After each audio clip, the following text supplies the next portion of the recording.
এই আয়াতটাকে সামনে নিয়ে কথা বলবো, একটু মনোযোগ দিয়ে শুনবেন। শোনার দরকার আছে না নাই?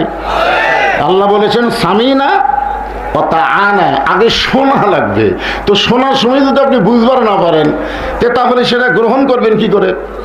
এই জন্য খেয়াল করেন, আল্লাহ কিন্তু এখানে ইয়া আইয়ুহাল মুশরিকুন বলে নাই, ইয়া আইয়ুহাল মুনাফিকুন বলে নাই, ইয়া আইয়ুহান নাস বলে নাই।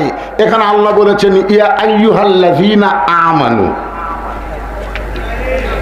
এখান থেকে আল্লাহ বুঝাচ্ছেন যে মুসলমানের ঘরে জন্ম নিলেই মুসলমান পরিচয় দেওয়া যায়, কিন্তু মুসলমান হওয়া অত্যন্ত কঠিন। জোরে কোন কথা ঠিক কিনা?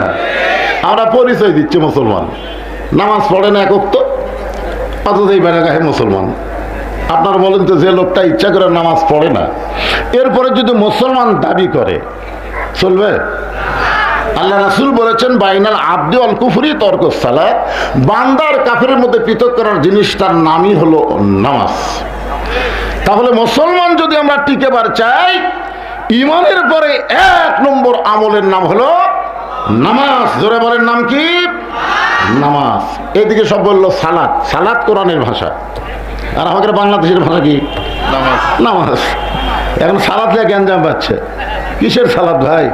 টমেটোর সালাদ না ক্ষীরার সালাদ না শসার সালাদ? তাহলে সালাদ নিয়ে গ্যাঞ্জাম আছে না নাই? কিন্তু যদি বলা হয় নামাজ, কেউ কি বলবে টমেটোর নামাজ? কেউ বলবে না। তো যেটা আমরা বুঝি সেটাই কম। কথা বুঝলেন তো? আমরা বাংলার মুসলমান কি বুঝি? দোজক। কিন্তু দোজক তো নাই কোরআনে, জাহান্নাম। বেহেশত, বেহেশত কোরআনে নাই তো, জান্নাত। জোরে কোন কথা ঠিক কিনা? তো বেহেশত করলে আপনারা বুঝবেন না, দোজক বললে আপনারা বুঝবেন না, কথা কন না কেন? এই যে রোজা রোজা করতেছেন, গোটা কোরআনে রোজা আছে নাই? গোটা কোরআন আছে রমজান সিয়াম, তো আমরা রোজা রাখি, আমরা বলি তো রোজা, বলি না ভাইজান? বলি না? হ্যাঁ। রোজা যদি বোঝেন তাহলে নামাজ দিয়ে সালাত বুঝবেন ইনশাআল্লাহ। যারা আমাকে বিশ্বাস স্থাপন করেছ, আল্লাহ বলতেছেন তোমাদের জন্য আমার ওয়াজ হলো আত্তাকুল্লাহ, ভয় করতে হবে কার? জোরে বলেন।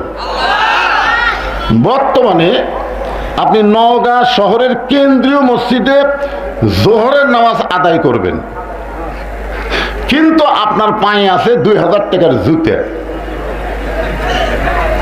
আপনি নিয়ত করেছেন সামনে কাতারে নামাজ পড়বেন, আপনার নিয়তও ভালো, এখন জুতাই তো বিপদ হয়ে গেল। এখন আপনার ঈমান বলতেছে আল্লাহর ঘরের মধ্যে জুতা নিয়ে যাওয়া যাবে না। এই আয়াতটাকে সামনে নিয়ে কথা বলবো, একটু মনোযোগ দিয়ে শুনবেন। শোনার দরকার আছে না নাই? আল্লাহ বলেছেন সামিনা কথা আনা, আগে শোনা লাগবে। তো শোনার সময় যদি আপনি বুঝবার না পারেন তাহলে সেটা গ্রহণ করবেন কি করে? এই জন্য খেয়াল করেন, আল্লাহ কিন্তু এখানে ইয়া আইয়ুহাল মুশরিকুন বলে নাই, ইয়া আইয়ুহাল মুনাফিকুন বলে নাই, ইয়া আইয়ুহান নাস বলে নাই। এখানে আল্লাহ বলেছেন ইয়া আইয়ুহাল্লাযীনা আমানু। এখান থেকে আল্লাহ বুঝাচ্ছেন যে মুসলমানের ঘরে জন্ম নিলেই মুসলমান পরিচয় দেওয়া যায়, কিন্তু মুসলমান হওয়া অত্যন্ত কঠিন। জোরে কোন কথা ঠিক কিনা? আমরা পরিচয় দিচ্ছি মুসলমান, নামাজ পড়ে না এক ওয়াক্ত, অথচ এই বেড়াগাহে মুসলমান। আপনারা বলেন তো, যে লোকটা ইচ্ছা করে নামাজ পড়ে না, এরপরে যদি মুসলমান দাবি করে চলবে? আল্লাহ রাসূল বলেছেন বাইনাল আবদি ওয়াল কুফরি তরকুস সালাত, বান্দার কাফেরের মধ্যে পৃথক করার জিনিসটার নামই হলো নামাজ। তাহলে মুসলমান যদি আমরা টিকেবার চাই, ঈমানের পরে এক নম্বর আমলের নাম হলো নামাজ। জোরে বলেন নাম কি? নামাজ। এদিকে সব বললো সালাত, সালাত কোরআনের ভাষা, আর আমাদের বাংলাদেশের ভাষা কি? নামাজ। এখন সালাত নিয়ে গ্যাঞ্জাম পাচ্ছে। কিসের সালাদ ভাই? টমেটোর সালাদ না ক্ষীরার সালাদ না শসার সালাদ? তাহলে সালাদ নিয়ে গ্যাঞ্জাম আছে না নাই?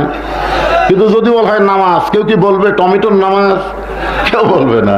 তো যেটা আমরা বুঝি সেটাই কম। কথা বুঝলেন তো? আমরা বাংলার মুসলমান কি বুঝি? দোজক। কিন্তু দোজক তো নাই কোরআনে, জাহান্নাম। বেহেশত, বেহেশত কোরআনে নাই তো, জান্নাত। জোরে কোন কথা ঠিক কিনা? তো বেহেশত করলে আপনারা বুঝবেন না, দোজক বললে আপনার বুঝবেন না, কথা কন না কেন? এই যে রোজা রোজা করতেছেন, গোটা কোরআনে রোজা আছে নাই? গোটা কোরআন আছে রমজান সিয়াম, তো আমরা রোজা রাখি, আমরা বলি তো রোজা, বলি না ভাইজান, বলি না? হ্যাঁ, রোজা যদি বোঝেন তাহলে নামাজ দেয় সালাত বুঝবেন ইনশাল্লাহ। যারা আমাকে বিশ্বাস স্থাপন করেছ, আল্লাহ বলতেছেন তোমাদের জন্য আমার ওয়াজ হলো আত্তাকুল্লাহ, ভয় করতে হবে কার? জোরে বলেন। বর্তমানে আপনি নওগাঁ শহরের কেন্দ্রীয় মসজিদে জোহরের নামাজ আদায় করবেন, কিন্তু আপনার পায়ে আছে 2000 টাকার জুতে। আপনি নিয়ত করেছেন সামনে কাতারে নামাজ পড়বেন, আপনার নিয়তও ভালো, এখন জুতাই তো বিপদ হয়ে গেল। এখন আপনার ঈমান বলতেছে আল্লাহর ঘরের মধ্যে জুতা নিয়ে যাওয়া যাবে না।